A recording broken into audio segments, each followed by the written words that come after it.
Well, it looks like we got some Yeah, he's one of the biggest Star Wars and Star Wars lore channels. It's been a rough time for him. interesting stuff to go over today. How you doing, guys? Welcome to another video. The official Black Friday sale is now happening at theorysabers.com. We have tons of deals. We're giving away free sabers with orders. The original Star Wars trilogy was such incredible world building, such great ideas like lightsabers and Jedi were amazing creation in terms of creativity. People underestimate how much work goes into creating a truly fantastic fantasy world or sci-fi world, and people come in that don't value all that work and they just ruin it, like Kathleen Kennedy and what she did to Star Wars. We're giving away goodies with orders and much, much more. Star Wars Rebels writer thinks making Sabine a Jedi was a mistake. And Obviously. and this is an interesting topic because I think so too. And I know a lot of you do. Ahsoka took me on as her Entire thing of the original trilogy and the prequel was some people are Jedi, some people aren't. You're either born with the talent or you're not. It's not like you're confirmed not to have the talent, then somehow miraculously you do. Being a Jedi was supposed to be something special. Force sensitive is something special. apprentice. She what? Why? I had my gripes with Ahsoka. I'm going to say that right off the bat. I think the few episodes that we had in Ahsoka were phenomenal. Finn and Balin stole the show for me, even though Anakin was put in there in the world between worlds, and it was kind of a jangling of keys, which at the moment was really cool and fun to see. The dust settles and you're like, okay, yeah, this doesn't really make much sense. Now, I will say that, but the Clone Wars flashbacks were something I want to see more of, and I'm hoping that we do see more flashbacks in Season 2, because those were cool. However, making Sabine a Jedi was one of the biggest mistakes. I hated Ahsoka because what they did to Thrawn. Thrawn in the books, he's a genius, or like a tactical mastermind that can predict what people are doing. That after the events of Return of the Jedi, when the Empire basically is on its back legs and it's basically collapsed, he takes the remnant and he fights like an uphill battle against the new Federation, new democracy. And despite being militarily inferior in numbers, and he actually has a lot of success just because of how great a commander he is. He is a threat. He is imposing in all his appearances in novels. He was an excellent villain, and they turned him into a joke. Mistakes of that show. Now, writer and executive producer Henry Gilroy says that Sabine's Ahsoka arc was something considered and dismissed during Rebels. Now, if you remember in Rebels, Sabine looks at the statue of Tar Vizsla, who was the first Mandalorian Jedi, and we were all kind of theorizing that, maybe she could be or something like that, but it never amounted to anything. So Ahsoka's focus on the relationship between the titular ex-Jedi and her reluctant Padawan Sabine was one of the most surprising and yet paradoxically frustrating aspects of the series. On the one hand, it helped broaden the Star Wars version of the vision of the Force and who could wield it, pushing back on narrow-sighted Jedi doctrines of the prequel era. It wasn't narrow-sighted doctrine, it was the reality of the Star Wars universe. You were Force sensitive or you weren't. And there was no way to become Force sensitive. Otherwise, everyone's a Jedi. That's basically what they're doing. It's cheapened it. It's like anyone, you want to be a Jedi, you just become a Jedi. It destroys the mystique. To give us a Force-wielding character with more parallels to Luke's journey with the Force across the original trilogy. How does Sabine parallel to Luke? Luke had talent with the Force. It was immediately recognized, and he was the son of a very powerful Force user. Where's the parallel? She never displayed any sensitivity with the Force. Because she didn't know she had the Force, and now all of a sudden she does? It's complicated. I built this shit. But one writer who helped shape Sabine's journey in Rebels disagrees that it shouldn't have ever happened in the first place. It was absolutely not the plan. Rebels was apparently good. I never saw it. But since Rebels was good, the writers on it undoubtedly understood Star Wars. So of course they would think this is terrible. We really felt that not only did it step on Ezra's story, it was a weak retread. Read that wrong. We already did this. Reflecting Henry Gilroy, a senior writer and executive producer on Star Wars Rebels, in a recent episode of Pod of Rebellion, the Rebels cast own rewatch podcast series.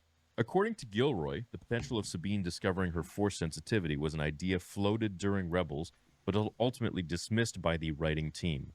The idea of Sabine training as a Jedi when she is already this fantastic warrior of her own type, we felt like this is overkill.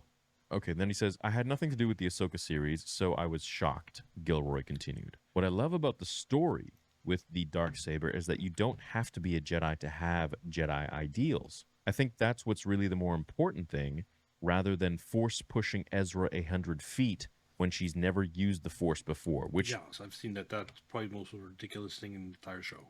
I agree, was beyond ridiculous. I hated it. Fuck out of here, boy. Get that weak shit out of here. Although Gilroy does raise some interesting points, his commentary also serves as a challenge Star Wars has, by and large, struggled to grapple with in recent years. Yeah, what's that? Especially as storytelling with the galaxy far, far away slowly moves further into the post-originals, post-sequels era, the separation of what it means to be a Jedi from a philosophical and moral standpoint, and what it means to be a Jedi in taking on the mantle as a follower of the Jedi Order as an institute. Listen, I personally think that making Sabine force sensitive, forget Ezra, not only, undermines Ezra. Is not only that they made it force sensitive, is the way they did it. Being able to push someone like that with so little training. The story and what he's going through, but it just makes too many Jedi. Now, George did always say that everyone has a bit of the Force in them. It's like karate. If that's your thing, if you practice at it, you can be good. It doesn't mean everyone can go out and get a black belt and be a master, but it means that you can learn how to punch and kick. Now, are you going to be great at it? That depends on your genetics and how good you are in general and your potential. Anakin's potential, obviously, yeah. I think that making Sabine a Force sensitive was really just some random decision that they decided to do. I don't know why Dave Filoni said okay to that. I think it was a really big I think Dave Filoni has either sold out or he never understood Star Wars. mistake. I think not only it undermines Ezra's character and him being the only Force sensitive besides Ahsoka, who's on the light side, but it also just really discounts the idea that Jedi at this point are supposed to be pretty rare. And I think that was one of the most interesting things about the original trilogy, is that A New Hope was Luke. Yeah, sure, Leia was a Skywalker, but she didn't want to train in that stuff. Just like George said, if you want to train in it, you can be great, or you can have some sort of abilities. She didn't want to. And so Luke was the only hope. Luke was the last Jedi, right? And so now that there are so many Jedi, Cal Kestis, as much as I love him, still, he's an extra now powerful Jedi. Where was he during all of this? Where was he during the original trilogy is my question. You have Ahsoka. She was supposed to die. George wanted her to die in Clone Wars. She didn't. Dave didn't kill her off. So then she's now around during the... Yeah, she should have died. I'm amazed that it makes absolutely no sense in Star Wars lore for her to be alive. original trilogy. Where was she? Your fleet is lost, and your friends on the Indoor will not survive. Then we have, Baylan Skoll, we got Shin Hati, we got Ezra, we got Sabine now. It's just getting too much. You are diluting the importance of the Jedi by making them so common. And I think one of the things that makes Jedi really sacred and cool and mystical is that there are so few.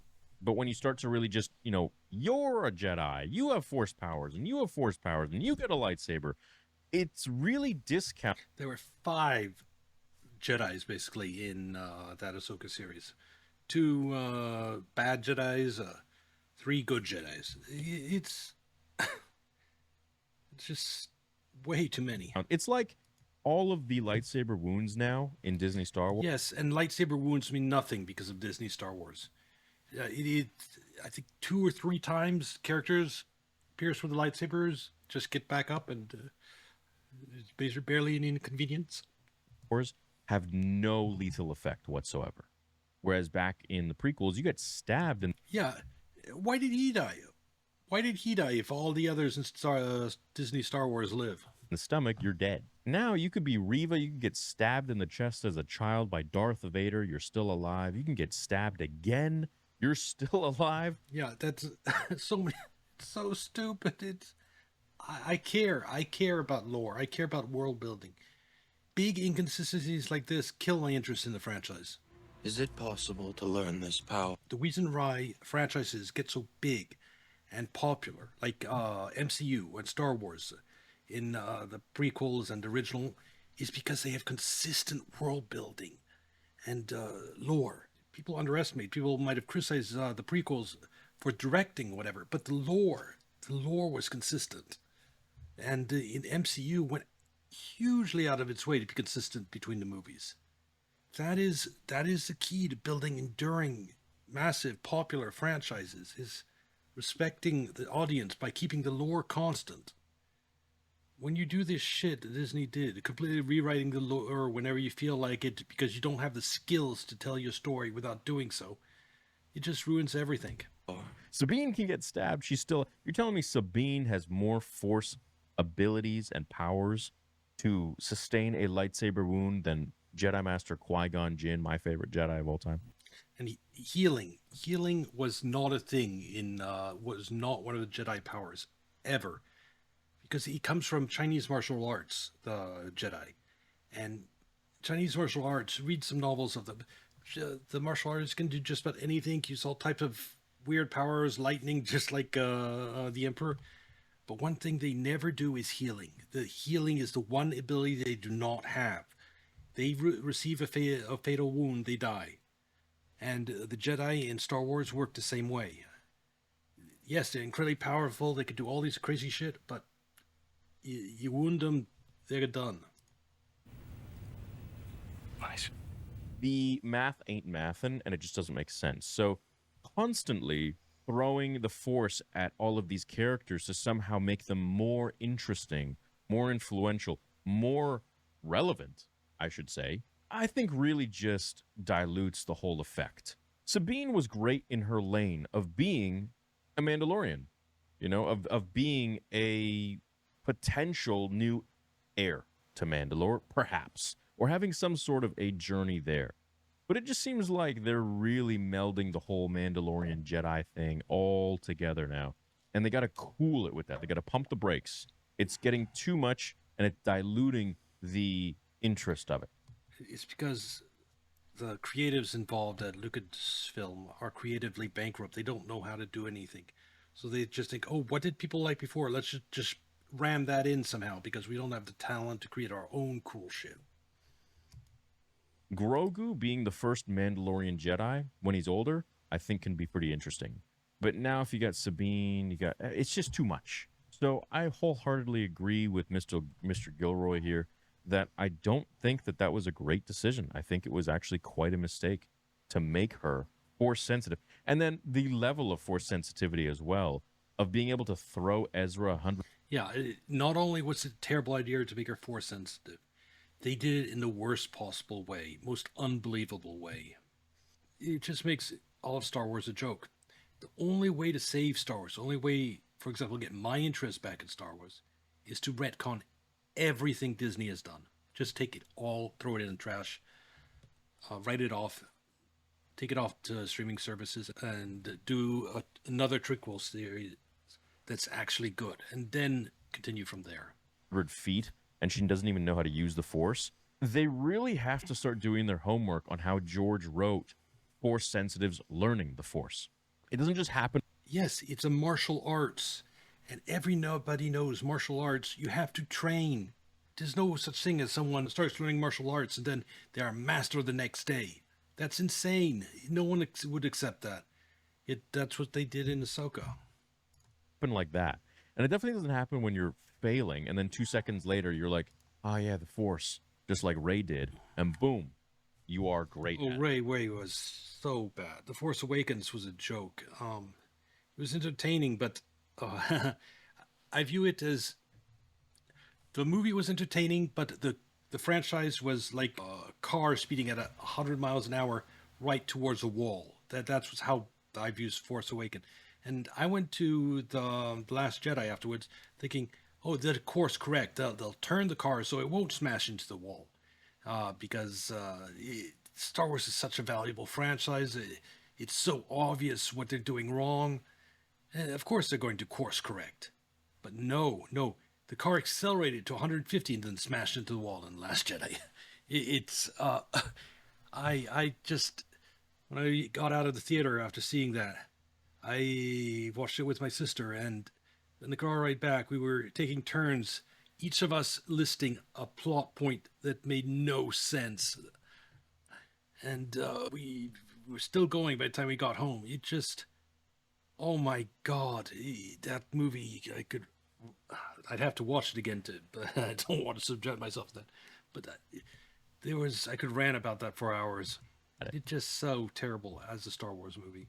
You got to fail and fail and fail As a movie, period. on time again. And that was the whole point of raising Jedi. I mean, you go to the prequel era, you have Jedi that put younglings from pretty much birth into the academy.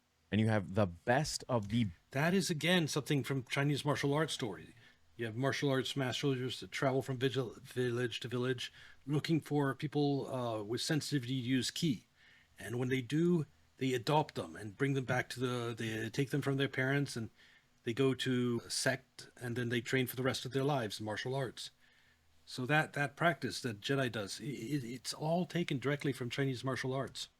best training them in how to use the Force, how to control their emotions, how to use a lightsaber, how to aspirate their Force latency, their Force potential. And those guys took their time. They failed a million times. But it seems like now these random Jedi who are just getting Force cards thrown at them are developing their Force abilities like Rey and Sabine like that. And it just you can get super good at martial arts without training.